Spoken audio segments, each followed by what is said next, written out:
Well, good morning. I want to do a short video as I'm going to be making content on YouTube regarding the Church of Christ. One thing that comes up time and again is the Church of Christ a cult? I've already talked about my experience coming into the Church of Christ, and I just want to address that first and foremost. And this might be one of the few videos on YouTube saying the answer is no. If we turn to Acts chapter 20 and verse 14, Paul is defending himself and defending Christianity. And he says, this is that which they call a cult, or that which they call a sect, or a heresy. The New Living Translation uses the word cult. So false religions will call the true religion a cult. We have an example of that. So this idea that Christianity was just a sect of Judaism, that it was a heresy, that it was a cult. Elsewhere in Acts 24 and also Acts 28, that's the word that Paul uses. It's the source of the word heresy. We'll talk about what that word means in a little bit. Now, that word doesn't always mean something bad. It doesn't always mean something that's outside of the norm. In Acts 5, 15 and 26, the Pharisees or the Sadducees are called sects, just divisions within a religious order. Now, clearly in recent centuries, the word cult used to mean worship. It used to mean just any religion. It became to mean an unorthodox or a spurious religion. In the modern sociological sense, it definitely has a negative context. So anytime someone says this group is a cult, you have to ask, well, what do they mean by that? The most common definition that we're familiar with is a sociological one. Now, I did some research of this in the past few months. There's no clear standard when it comes to psychology or anything like that. I've reached out to medical health professionals. There is no textbook definition of what constitutes a cult. There's no particular list that people have as far as, well, if it does this, this, and this, then it's a cult. I found that interesting. One person, I was doing some research, their name is Kenton Bell.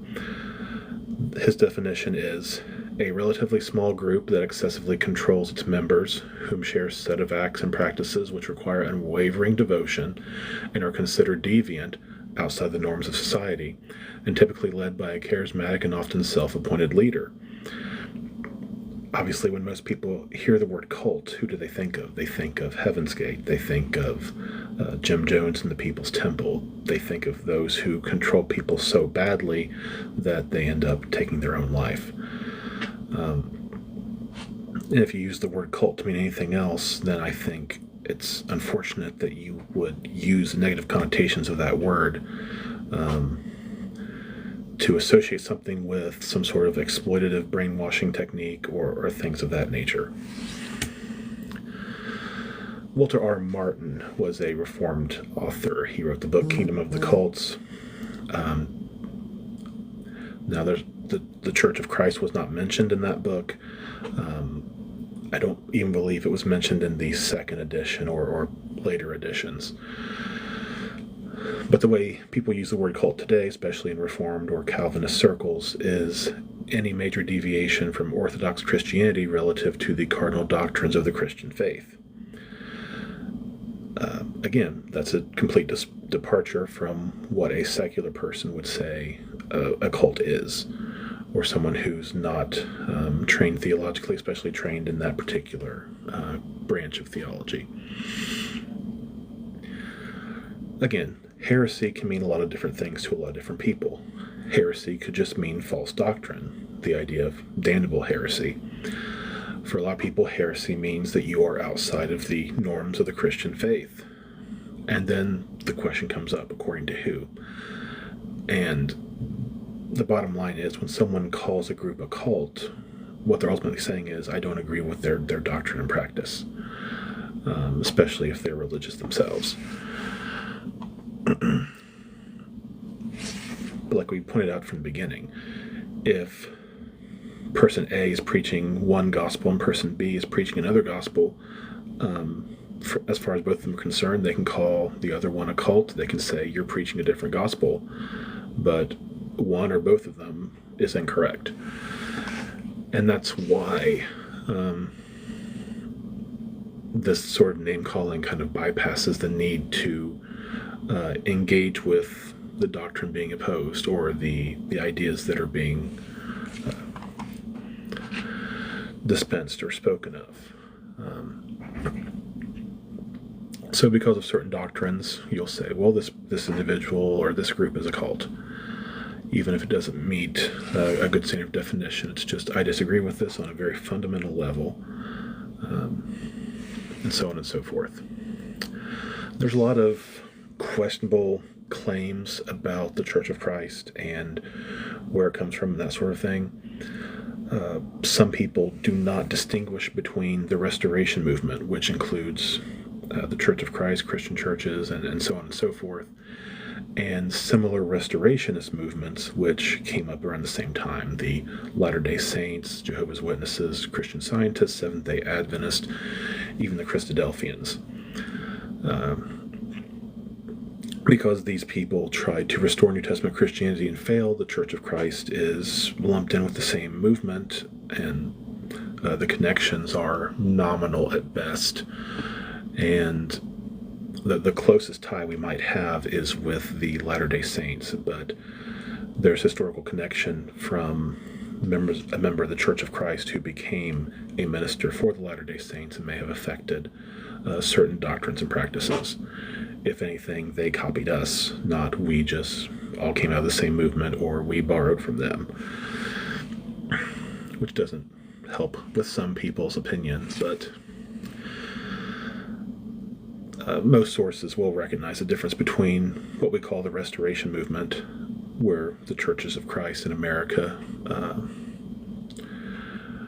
originated in some sense, and other restorationist movements, which, like I said, have different, if any, connection whatsoever. The idea is, well, if Thomas Edison failed 100 times to invent the light bulb with certain materials, he didn't fail the last time, or he didn't succeed the last time, I should say. We look to these groups, we say we disagree with them, we don't trust in their doctrine or practice, but we would most likely go to Scripture and prove that. We wouldn't just throw out words and name-calling when we condemn doctrine and practice. That's not the way that we would go about it. There's another unfortunate association with a Philippine church called the Iglesia ni Cristo, which in the Tagalog language would translate Church of Christ. Now, this hierarchy and its origin, again, there's no connection. There's obviously a similarity of name, but these qualities alone do not equal out to come out to the point of identity or origin. Another reason people will associate Churches of Christ as a destructive sociological cult is because of the international Churches of Christ. Yes, in the 80s and 90s, there was a group that splintered from Churches of Christ and formed their own denomination and hierarchy. And you can do your own research about that. And they did a lot of discipleship practices that we still condemn. Some members of the Church of Christ may say, well, they're a cult, but we're not. Or there's some question about maybe even moving forward in... there's some talk in some circles about bridging the gap and some things changing, obviously, but whether they're outside the bounds or not, that's not really my point here. My point is sometimes the claim is the Churches of Christ are guilty by association. A lot of the talk about the Churches of Christ does come from former members, And it also doesn't surprise me when a lot of former members are members of the stricter Churches of Christ. And without knowing the differences and the traditional lines of fellowship and certain things and certain issues that came up, the kind of churches who won't have any sort of kitchen in their building because they think there's no scriptural authority for that, or who won't have more than one cup in communion because that's just what the text says. People coming out from those kind of groups and going toward a more liberal approach to Scripture, I mean, that just makes sense. But a lot of people, and this is where it's going to differ from other commentaries in this regard, there may very well be congregations that call themselves Churches of Christ who are very similar in doctrine and practice to, again, my experience and my understanding, that may have faced a minister or a leader, an elder of some sort, or some sort of board members, which is not according to the scriptural pattern. There could have been people that have had negative experiences. I mean, the Churches of Christ would not be immune to that sort of thing, for people being too controlling or overwhelming or abusing their power or authority or whatever the case may be.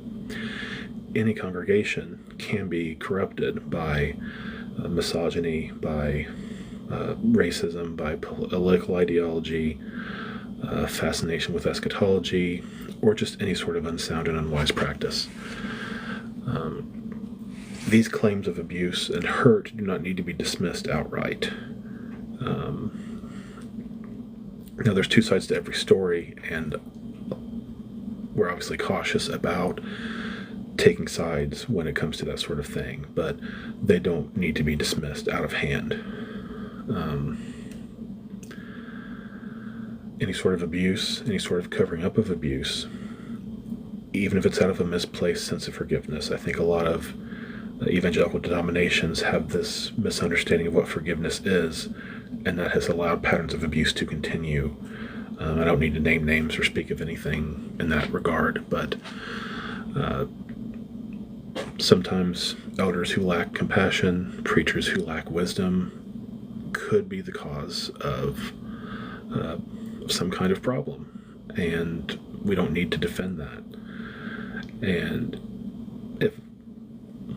I'd like to think if I was there in that congregation as it was going on, that we would have spoken out against it, and as difficult as those situations are. But the thing is, when it comes to experiences, maybe there are church congregations out there that are legalistic, congregations out there that are controlling. Maybe not to the even to the degree of what we would call a cult, but obviously there could be congregations out there that have had problems and people that have had problems. We can weep and empathize with those who have been wronged. Romans 12:15 says that. But because a particular individual or even a group of individuals experience that trauma, and let's call it what it is, to say that all Churches of Christ are a cult is irresponsible regardless. Any instance of abuse in a Lutheran church, in a Baptist church, in a Methodist church is not enough to say, okay, these denominations are all cults. I mean, if that's the standard, that's the standard, and it apply it to all denominations. But if we only do that with Churches of Christ, let's be fair. The Church of Christ is not a cult, not by any definition. And if you use the definition of false doctrine, then that needs to be discussed. That needs to be ferreted out. What leader could you point to of Churches of Christ with congregational autonomy? Some make a big issue about that. At least if there are abuses, it's contained to that congregation. It's not a systematic or a hierarchical problem. And that's another topic as far as church government and what the New Testament pattern is, which, again, is not the point here. There's no one human leader you could point to as the leader of the Church of Christ other than Jesus Christ, according to the New Testament scriptures. Is there any doctrine that the churches of Christ teach that is a well-guarded secret? You don't have to become a member of the Church of Christ to know what we believe, to know what we teach. Anyone is free to investigate what we believe and what we teach. People are free to reject it and walk away as well. There was a period shortly after my conversion where about 2 years I was not attending the Church of Christ. I was going back and forth between what I was used to, the Baptist denomination I was a part of from an early age, and the Church of Christ. I wasn't harassed. I wasn't tracked down. I wasn't like a hood put over my face and put in the back of a van and brought back. Like, that's cult behavior. I would see people at the store and be like, hey, what's going on? Oh, I haven't seen you in a while. Okay. And just chit chat. So, I came back. There wasn't harassment. There wasn't red flag behavior. People are free to leave, and people are free to say all manner of things about the Church of Christ, but are they being objective? Are they being fair? And even if their experience is bad, it's not enough for people to say, well, you should leave Christianity altogether. And that's my point, basically. People can receive, have bad experiences in any religious organization that calls itself Christian. And no matter what denomination you're in, you'll say, well, that's not a reason to abandon Jesus, to abandon Christianity altogether. Well, the same is true of the Church of Christ, because this congregation in this state does this or that. It is not a cause to, well, I'll never attend any Church of Christ, even if it is a sound and wholesome and balanced congregation, even if they treat me like family, I'm not going to attend that. If I have anything else I need to say.